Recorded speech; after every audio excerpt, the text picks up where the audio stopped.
হঠাৎ করে যেন সুর বদলে গেল। এই সেদিনও যেখানে সীমান্তে চোখ রাঙানি, সেনা মোতায়েন আর মানচিত্র সংশোধন নিয়ে তুমুল উত্তেজনা চলছিল, সেখানে হঠাৎ করেই সুর নরম করল এশিয়ার দুই শক্তি ভারত ও চীন।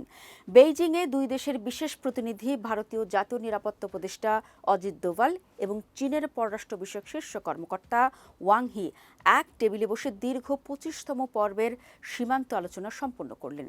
কেবল আলোচনাতেই ক্ষান্ত থাকেননি, ৮টি গুরুত্বপূর্ণ বিষয়ে তারা একমত হয়েছেন। কিন্তু প্রশ্ন উঠছে যে গালওয়ান উপত্যকার রক্তক্ষয়ী সংঘাতের পর প্রায় দীর্ঘ ৫ বছর উচ্চ পর্যায়ের আলোচনা বন্ধ ছিল, সে চীন ভারত কেন এত কাছাকাছি?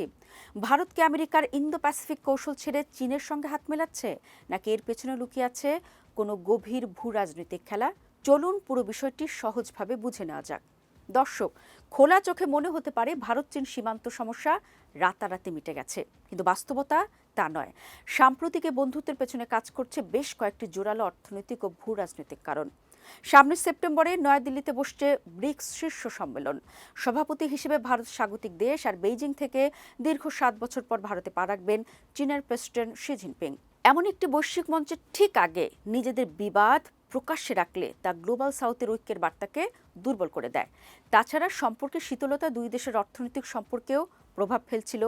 সাম্প্রতিক সময়ে ভারত চীনের উপর থেকে কিছু বিনিয়োগ নিষেধাজ্ঞা শিথিল করেছে, সরাসরি বিমান যোগাযোগ পুনরায় চালুর উদ্যোগ নিয়েছে এবং সীমান্ত বাণিজ্য পুনরায় খোলার সিদ্ধান্তও নিয়েছে।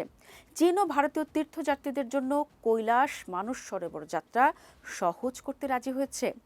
সম্পর্কের টানাপোড়েন যাতে সংঘাতের রূপ না নেয়, সেজন্য সীমান্তে দুটো নতুন সামরিক হটলাইন প্রতিষ্ঠা এবং জেনারেল লেভেল টক বাড়ানোর বিষয়ে দুই দেশ একমত হয়েছে। অর্থাৎ আলোচনা অব্যাহত রাখাই এখন কৌশল। এখন প্রশ্ন আসে, চীন ভারতের এই নরম সুরের পেছনে মূল কারণ কি ইন্দো প্যাসিফিক ঠেকানো? উত্তরটা হলো চীনের জন্য হ্যাঁ, কিন্তু ভারতের জন্য কিছুটা জটিল। চীন ভালো করেই জানে আমেরিকা তাদের মূল প্রতিদ্বন্দ্বী।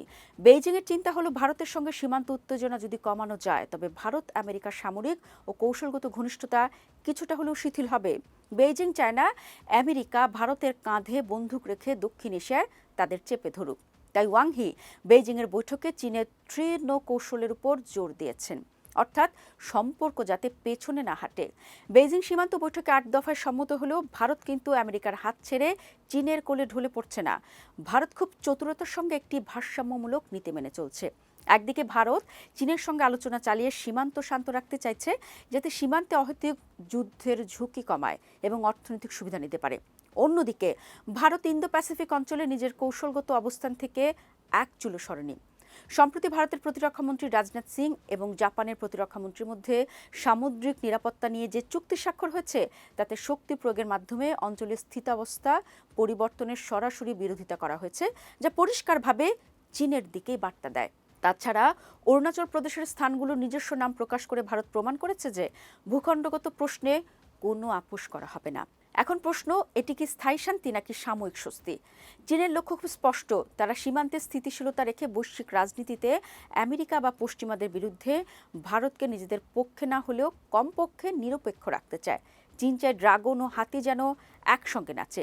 কিন্তু ভারতীয় দৃষ্টিকোণ থেকে এই 8 পয়েন্ট সমঝোতা বা বৈঠক কোনো স্থায়ী সমাধান নয়, বরং এটি সীমান্ত সংঘাত এড়ানোর একটি সাময়িক ফ্রেমওয়ার্ক। সুতরাং ইন্দো প্যাসিফিকে আমেরিকাকে ঠেকানোর জন্য ভারত ও চীন পুরোপুরি একজোট হয়ে যাচ্ছে, এমনটি ভাবা ভুল হবে। ভারত কোনোদিনও চীনের একক আধিপত্য মেনে নেবে না, আবার আমেরিকার স্বার্থে নিজেকে সম্পূর্ণরূপে সঁপেও দেবে না।